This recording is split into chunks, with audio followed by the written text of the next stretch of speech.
नमस्कार, जय श्री कृष्णा। कैसे हैं आप?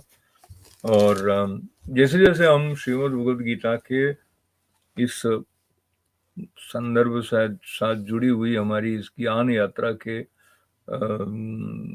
अंतिम पड़ाव की तरफ या पूर्णता की तरफ बढ़ रहे हैं, तो कहीं ना कहीं ऐसा भी लगने लग जाता है एक भावनात्मक रूप से कि थोड़े दिन के बाद में ये क्रम समाप्त हो जाएगा। पर भावनात्मक रूप से किसी भी क्रम के साथ में हमारी जो लगाव की भावना है, उसके अंदर का जो सौंदर्य है वो हम देख सकते हैं। और प्रेरणाओं का जो प्रसाद गीता माता के चरणों में बैठकर हमें प्राप्त होता रहा है, उसके क्रम को लेते हुए आज 53वें श्लोक की तरफ बढ़ रहे हैं। पर उस श्लोक की तरफ बढ़ने से पहले ध्यान कर लें।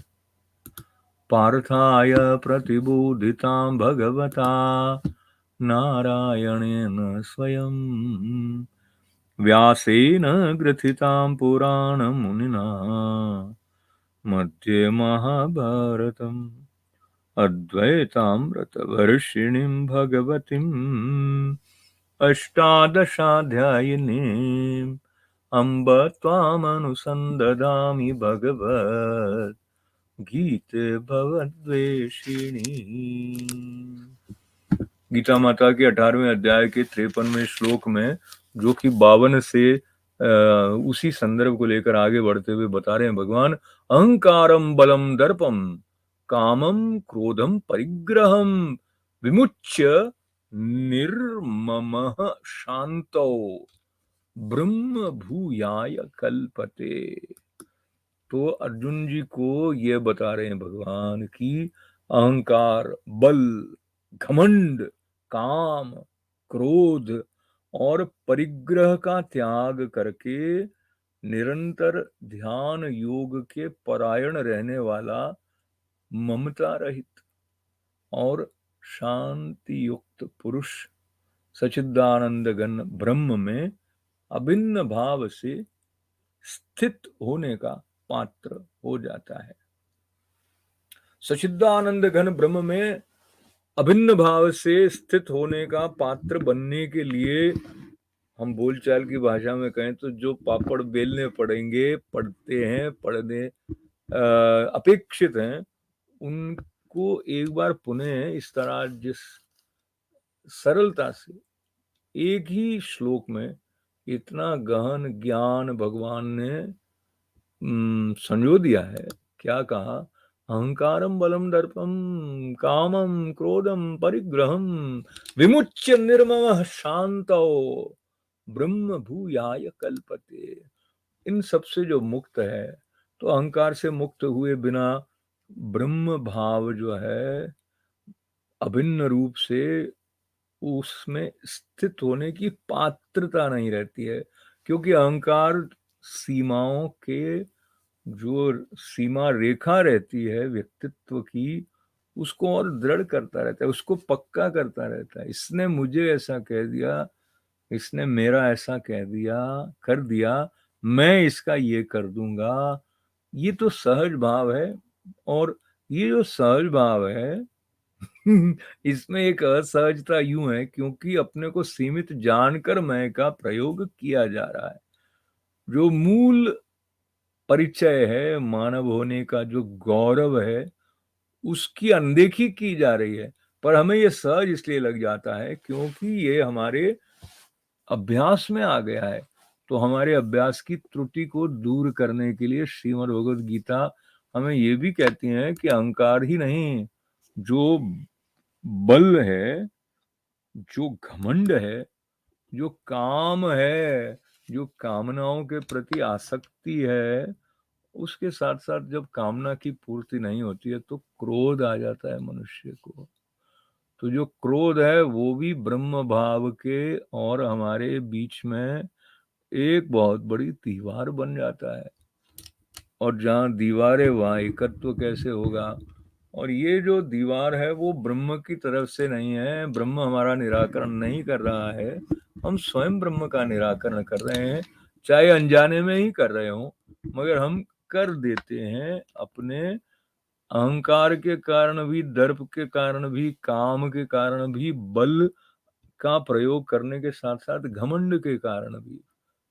मुझे नहीं जानते क्या, ऐसा हमने कई लोगों के मुख से सुना है, जो अमुक फिल्मों में या अमुक कॉलेज की कैंटीन में या भारत में किसी पान की दुकान में वो सहज जान पड़ जाता है। पर हम जिस व्यवहार स्तर पर जिस तरह से जी रहे हैं, उसमें ये जो ब्रह्म प्राप्ति का लक्ष्य है, वो क्या हमने सचमुच अपने सामने रखा है? यदि हमने अपने जीवन में ब्रह्म प्राप्ति का लक्ष्य ठीक-ठीक अपने सामने रख दिया है, तो बहुत सारा आचरण जैसा भगवान ने श्रीमद् भगवद गीता में बताया है, वो हमारे लिए सहज हो जाएगा, क्योंकि हमारा लाभ है उसमें कि हम अहंकार रहित होकर व्यवहार करें। ये बात हमारे लिए पच जाएगी, ये हमें समझ में आ जाएगी। और निर्ममः शांतः भी कहा है इसमें, जैसे कि हम मोह से रहित होकर या ममता से रहित होकर कार्य कर रहे हो। वो भी हमारे लिए थोड़ा मुश्किल है, पर मुश्किल इसलिए है क्योंकि हमने ममता के अर्थ को ठीक-ठीक समझा नहीं है। कृष्ण भगवान की कृपा से ये स्पष्टता आ जाए कि अपने कर्तव्य का निर्वहन करते हुए सब कुछ जो कुछ हम कर पाते हैं, वो सब भगवद अर्पण करके करने से ममता रहित होने की संभावना और ब्रह्म के साथ ऐक्य की हमारी पात्रता बढ़ जाती है। 54वें श्लोक में भगवान ने क्या कहा? ब्रह्म भूतः। अच्छा, ये ब्रह्म भाव क्यों हो, उसका थोड़ा सा स्पष्टीकरण इस श्लोक में आ रहा है। ब्रह्म भूतः प्रसन्नात्मा न शोचति न कांक्षति समः सर्वेषु भूतेषु मद्भक्तिम लभते पराम। तो जो सच्चिदानंद घन ब्रह्म भाव में एक ही भाव से स्थित है, वो योगी तो प्रसन्न मन वाला होता है, और साथ ही साथ वो न तो किसी के लिए शोक करता है और न किसी तरह की आकांक्षा ही करता है। समस्त प्राणियों में सम भाव वाला योगी, उसको वो उनकी भगवान की पराभक्ति को प्राप्त हो जाता है। तो मन में प्रसन्नता रहे, ये भी हमारी साधना का एक अंग है। खिन्न मन वाला भगवान को उतना प्रिय नहीं है जितना कि प्रसन्न मन वाला हो, और भगवान को तो दिखावे से तो पता लग जाता है। तो प्रसन्नता अंतस में होनी चाहिए, हमारे भीतर स्पष्टता होनी चाहिए, जिसको लेकर हम प्रसन्न हैं, ये भाव स्वतः स्फूर्त रहे।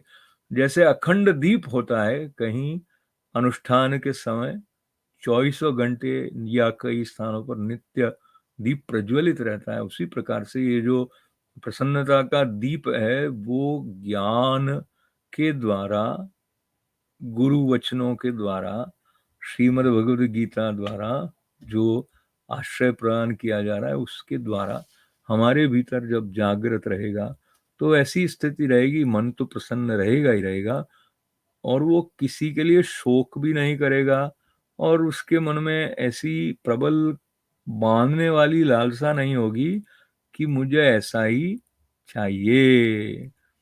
और इसके अलावा वो सबका मित्र होगा, उसमें समभाव होगा। समभाव जो है वो भी थोड़ा अधिक अतिरिक्त समझ ध्यान पूर्वक विकसित हमारी हो, तब हमें समझ में आएगा कि समभाव का मतलब क्या है। विषम को हमने इतना अधिक अपरिहार्य मान लिया है अपने जीवन के लिए कि समता तक पहुंचने में बहुत सीढ़ियां अपने भीतर की, अपने भीतर के बहुत सारे अवरोध पार करने की आवश्यकता है, मगर हम वो करेंगे, कर रहे हैं।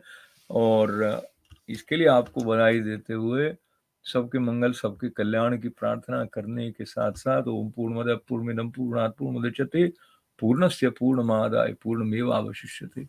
ओम शांति शांति शांति। बहुत बहुत धन्यवाद। जय श्री कृष्ण।